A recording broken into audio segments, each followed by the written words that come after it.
Yang C atau yang terakhir, peristiwa-peristiwa penting dalam dakwah Rasulullah SAW periode Madinah. Nah, lahirnya Piagam Madinah ini biasa disebut Mitsaq al-Madinah. Piagam Madinah merupakan konstitusi tertua sepanjang sejarah. Piagam tersebut menjamin kebebasan beragama. Naskah Piagam Madinah terdiri dari 47 pasal yang dibuat dalam 2 waktu yang berbeda. 1. Pada saat sebelum terjadi Perang Badar dan berjumlah 24 pasal yang membicarakan hubungan antara umat Islam dengan umat-umat lainnya. Dan yang kedua, kesepakatan yang terjadi setelah berlangsungnya Perang Badar dan berjumlah 23 pasal yang di situ memuat tentang hubungan antara umat Islam, kaum Muhajirin, dan kaum Ansor. Kalian bisa baca sendiri ya nanti rangkumannya di atas. Nah, yang kedua, respon Nabi terhadap kaum kafir Quraisy. Rasulullah SAW berdakwah belum pernah memaksa apalagi memerangi seseorang untuk memeluk Islam. Ajakan tersebut hanya menyampaikan kabar gembira dan peringatan dari Allah melalui wahyu yang diturunkannya, seperti yang tertera dalam Quran surat Al-Hajj ayat 39 sampai dengan ayat 40, yang pada intinya diizinkan berperang di jalan Allah. Kemudian Allah menurunkan wahyu untuk mempertegas perintahnya, yakni pada Quran surah Al-Baqarah ayat 190 yang berisi petunjuk pelaksanaan perang asalkan tidak melampaui batas. Nah, pada masa Rasulullah SAW ada 2 jenis perang. Yang pertama, perang Ghazwah. Perang ini yang diikuti Rasulullah sebanyak 27 kali. Dan yang kedua, perang Syariah. Perang ini tidak diikuti Rasulullah sebanyak 47 kali. Kita bahas perang yang diikuti Nabi Muhammad SAW. Yang pertama, perang Badar. Perang Badar pertama kali dalam sejarah Islam yang terjadi pada tahun 2 Hijriah atau tahun 625 Masehi. Ini terjadi di Lembah Badar. Pasukan muslimin kala itu berjumlah 313 orang dan pasukan kafir Quraisy berjumlah 1000 orang. Allah memberikan pertolongan kepada umatnya. Allah Subhanahu wa Ta'ala menurunkan hujan yang sangat lebat sehingga mencegah mereka untuk maju. Sementara bagi kaum muslimin, hujan ini bagaikan terasa gerimis yang dapat menyucikan mereka. Sungguh pertolongan Allah ini amat nyata. Dan umat Islam memperoleh kemenangan pada perang Badar. Nah, yang kedua adalah perang Uhud. Kekalahan pada perang Badar membuat kaum Quraisy berusaha menghimpun kekuatan.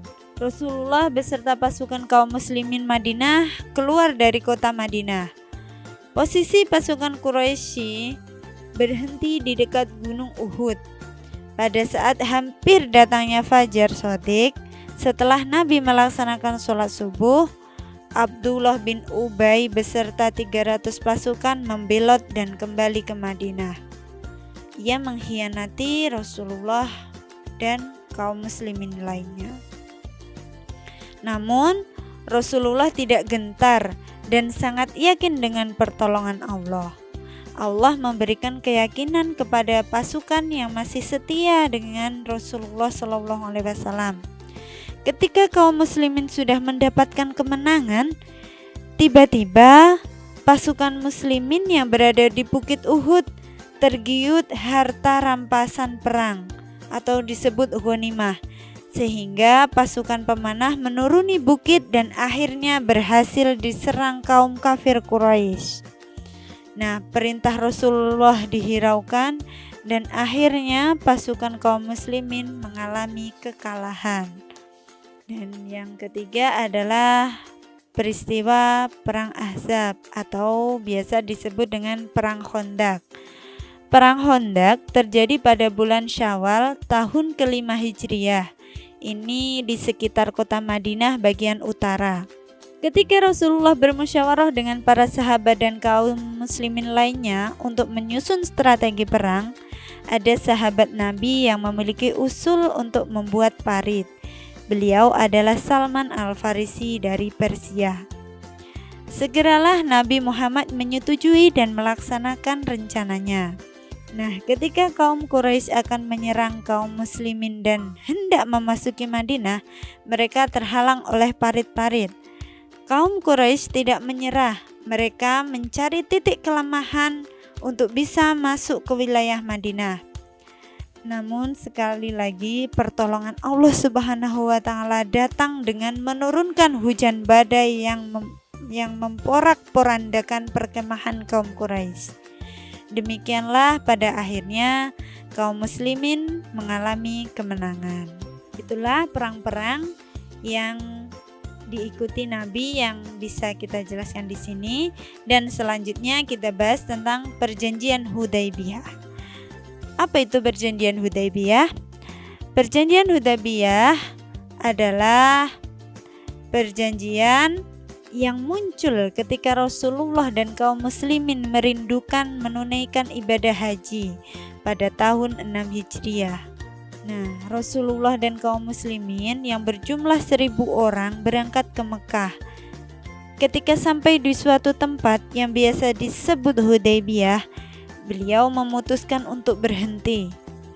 Rasulullah mengutus Utsman bin Affan untuk menjelaskan kedatangannya kepada kaum kafir Quraisy agar tidak terjadi kesalahpahaman. Nah, hal tersebut ternyata direspon oleh kaum Quraisy dengan baik, dengan cara mengirimkan utusan yang bernama Suhail bin Amr. Dan dalam pertemuan tersebut kaum Quraisy dan kaum muslimin membuat perjanjian, dan perjanjian ini disebut perjanjian Hudaybiyah. Adapun isi perjanjian Hudaybiyah kalian bisa lihat dalam bagian ini ya.